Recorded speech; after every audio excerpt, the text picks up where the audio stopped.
Hello students, previous class में हमने discuss किया था the fundamental theorem of arithmetic. Now आज हम अपना टॉपिक थर्ड को कवर अप करेंगे, जो है रिविजिटिंग इरेशनल नंबर्स। अब सबसे पहले इसके लिए आपको पता होना चाहिए इरेशनल नंबर्स। ठीक है, इरेशनल नंबर रेशनल नंबर के जस्ट अपोजिट नंबर्स होते हैं।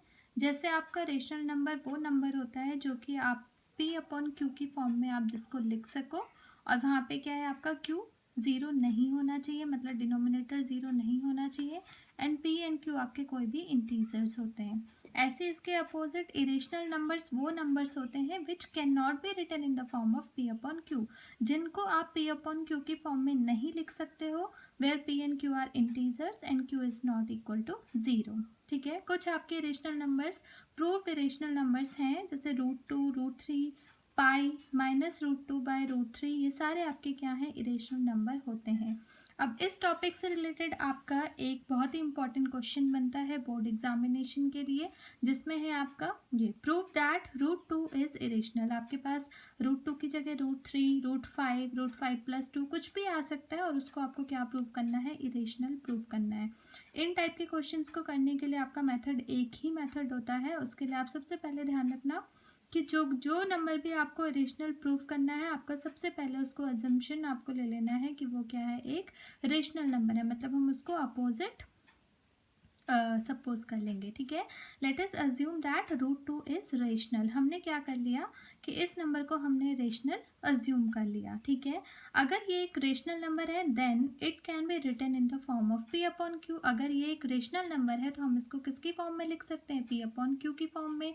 और जहाँ पे p एंड q क्या होते हैं, कोप्राइम होते हैं। कोप्राइम का मतलब होता है they have no common factor other than 1, मतलब वो नंबर्स जिनका 1 के अलावा कोई भी कॉमन फैक्टर नहीं होता है, उन्हीं नंबर को हम कोप्राइम फैक्टर्स बोलते हैं।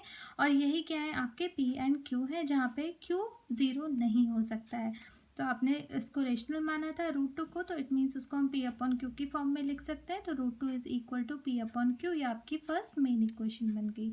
अगर हम इसको क्रॉस मल्टीप्लाई करते हैं तो √2 into Q is equal to p आ जाता है। अब हमेशा ध्यान रखना, रूट में कोई भी चीज़ आप इजीली सॉल्व नहीं कर सकते हो, तो उसके लिए इस रूट को हटाने के लिए हम क्या करेंगे, squaring on both the sides. ठीक है, अब जब हम स्क्वायर करेंगे तो √2 का स्क्वायर होता है 2, q का स्क्वायर हो जाएगा q² एंड p का स्क्वायर हो जाएगा p²। ठीक है, अब हमारा मेन फोकस है p एंड q में। सारे क्वेश्चंस को करते हुए आप मेन अपना फोकस रखना p एंड q में। ठीक है, तो आप क्या करोगे, q², ये 2 जो है आपको हमेशा कहाँ होना चाहिए, 2 आपका डिवीजन में होना चाहिए, चाहे वो p² के डिवीजन में हो चाहे वो q² के। अगर हम यहाँ से इसको सॉल्व करते हैं तो 2 कहाँ चला जाएगा, p² के डिवीजन में। ठीक है, तो q² is equal to p² upon 2। अब इससे हमारा क्या कंक्लूजन निकलता है कि ये 2 p² को डिवाइड कर रहा है, 2 डिवाइड्स p², सो 2 डिवाइड्स p ऑल्सो। हमेशा ध्यान रखना, ये एक थ्योरम है कि अगर आपके पास कोई भी नंबर है और वो उसके किसी दूसरे नंबर के स्क्वायर को डिवाइड करता है तो वो उस नंबर को भी डिवाइड करता है। ये एक प्रूव्ड थ्योरम है जो आपकी एनसीईआरटी में भी गिवन है। तो यहाँ से आपके आ जाएगा 2 डिवाइड्स p², सो 2 डिवाइड्स p ऑल्सो। ठीक है, अब हम इससे आगे हम क्या करेंगे, हमेशा ध्यान रखो जिस नंबर को हम 2 डिवाइड कर चुका है, आपको √2 प्रूव करना था ना, तो हमेशा यहाँ डिवाइड में 2 आएगा। अगर यहाँ पे 3 होता तो यहाँ पे 3 आ जाता, अगर 5 होगा तो 5 आ जाएगा, जो भी आपका नंबर है वही आता है। तो अब यहाँ पे जो नंबर डिवाइड हो चुका है मतलब p², अब हम उसको क्या करना है, उसको हमें एलिमिनेट करना है। तो हमें उस एलिमिनेट करने के लिए p की जगह हमने क्या रख दिया है यहाँ पे, क्योंकि ये 2 था, √2 था, तो हमने इसको भी 2 की फॉर्म में लिया है, 2c। c अभी कोई अदर इंटीजर है हमने सपोज किया है, तो p की जगह हमने क्या रखना है, 2c रखना है। अब मैंने इससे पहले भी आपको बोला था कि आपको 2 नंबर पे फोकस करना है, p एंड q। आपका p हम एलिमिनेट कर चुके हैं, मतलब अब आपका जो नंबर आएगा वो आएगा आपका q की फॉर्म में। ठीक है, तो हमें p is equal to 2c रखना है। अब जो आपकी सेकेंड इक्वेशन थी, सेकेंड इक्वेशन में एक बार फिर से आपको दिखा देती हूँ, q² is equal to p² upon 2। हमें क्या करना है, सेकेंड इक्वेशन में p की जगह 2c पुट करना है, तो q² is equal to 2c और इसका पूरा स्क्वायर हो जाएगा अपॉन 2। अगर हम इसको सॉल्व करते हैं तो q² इज इक्वल टू 2 2 ज़ा 4, c² अपॉन 2। इस 2 से कैंसिल कर देंगे तो क्या आ जाएगा आपका 2c²।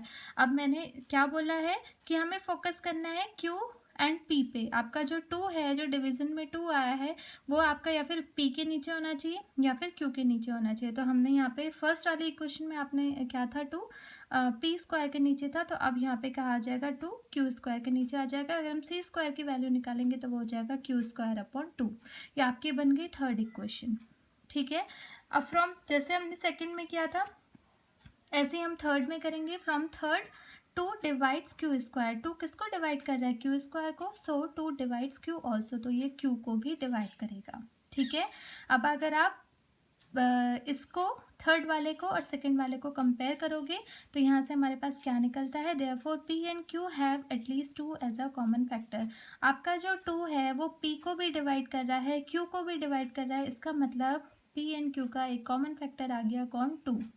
ठीक है, but this is contradict the fact that P and Q have no common factor other than 1। लेकिन ये हमारे उस स्टेटमेंट को गलत साबित कर रहा है जो हमने माना था कि P and Q have no common factor other than 1। अगर मैं आपको पहला लेके चलूँ तो यहाँ पे जब आपने इसको रेशनल माना था तो √2 is equal to P upon Q जब हमने लिखा था, तो यहाँ पे हमने लिखा हुआ था कि जब हम पी अपॉन क्यू की फॉर्म में लिखते हैं तो पी एंड क्यू को प्राइम होते हैं, मतलब उनका they have no common factor other than 1। और जब हम इसको सॉल्व कर दिया तो यहाँ पे आ रहा है कि they have common factor other than 1। It means हमारा ये स्टेटमेंट गलत हो जाता है। Hence our assumption is wrong. इसका मतलब जो हमने अजम्पशन लिया है, जो हमने अज्यूम किया है, वो क्या है, रॉन्ग है। और हमने अज्यूम क्या किया था, दैट √2 इज रेशनल। हमने √2 को रेशनल माना था तो वो हमारा क्या हो गया, गलत हो गया।